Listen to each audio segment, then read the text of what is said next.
তুমি এই পরিবারের কেউ না। বাবা বাবা তুমি এসব চুপ। এই মুহূর্তে তুমি এই বাড়ি থেকে চলে গেলে আমি খুশি হব। আমি আরো খুশি হব যদি ভবিষ্যতে তুমি এই পরিবারের সঙ্গে কোনো যোগাযোগ না। অযথা আমার সময় নষ্ট করো না।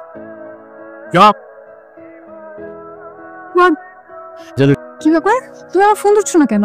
সরি, ওই ফোনটা শুনে সাইলেন্ট করা ছিল। এখন বাসায় আসো। এখন তো আসতে পারবো না। আমার কি তখন মেজাজ খারাপ আছে? কি বাবাকে বকেছে? এত বড় সাহস আমার গার্লফ্রেন্ডকে বকা দেয় মানে? আজ আমার গায়ে হলুদ আর কালকে আমার বিয়ে। আমি জানি না আমার বিয়ে।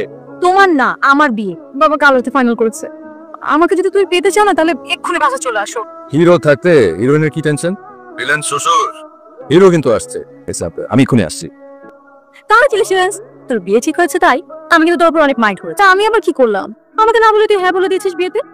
এখন বল, কাল রাতে তো তোর ছেলের সাথে দেখা হয়েছে। না, পছন্দ হয়নি।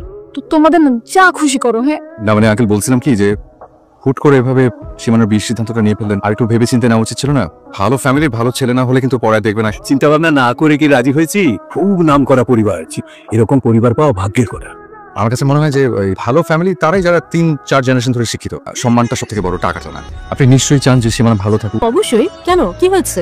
হুট করে বিয়ে দেওয়াটা আর আত্মহত্যার পথ দেখিয়ে দেওয়াটা কিন্তু একই। বাবা বাবা ওনাকে ডাকলে তো কোনো প্ল্যানই করা যাবে না।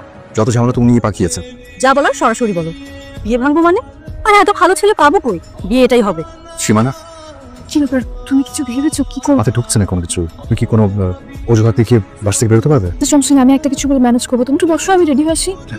পড়ো, তোমাকে সুন্দর লাগছে। দাঁড়াও তো একটা ছবি তুলি, কারণ এভাবে তোমাকে আর এত কিছু নাও পেতে পারি।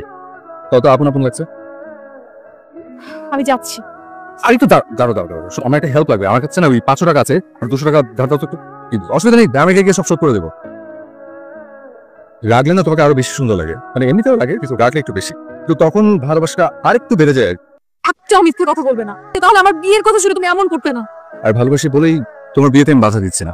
কেউ যখন কাউকে অনেক ভালোবাসে, সে চায় তার ভালোবাসার মানুষটা অনেক সুখে থাকে।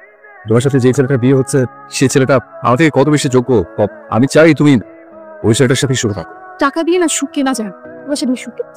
আমি এমন একটা মানুষকে ভালোবেসেছি যে কিনা একটা সুযোগ সম্ভব। এই জন্য তো সুযোগের সন্ধান করে বেড়াচ্ছি যে কি করে তোমাকে বিয়ে করা যায়। বাবা, আমি সীমানাকে ভালোবাসি। আমাদের দুজনে অনেক দিনের সম্পর্ক, কিন্তু আপনাকে বলতে সাহস পাচ্ছিলাম না, কারণ কিছুদিন আগেও আমার লাইফের কোনো নিশ্চয়তা ছিল না। সীমানা, বাবা ফুয়াদ যা বলছে সত্যি বলছে। বাবা আমি ফুয়াদকে ভালোবাসি, তুমি প্লিজ এই বিয়েটা ভেঙে দাও বাবা। চুপ। বিয়েটা ছেলে খেলে না যে তুমি বললে আর আমি ভেঙে দিলাম। বাবা, আপনি ভুল বুঝছেন। আমরা দুজন দুজনকে ভালোবাসি। সব কথা আমাকে বলে কোনো লাভ নেই। তুমি এই পরিবারের কেউ না। বাবা বাবা তুমি এসব। চুপ। এই মুহূর্তে তুমি এই বাড়ি থেকে চলে গেলে আমি খুশি হব। আমি আরো খুশি হব যদি ভবিষ্যতে তুমি এই পরিবারের সঙ্গে কোনো যোগাযোগ না। অযথা আমার সময় নষ্ট করো না।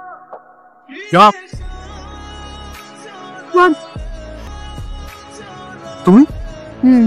আমি পালিয়ে এসছো? বাবা পাঠিয়েছে। শেষ পর্যন্ত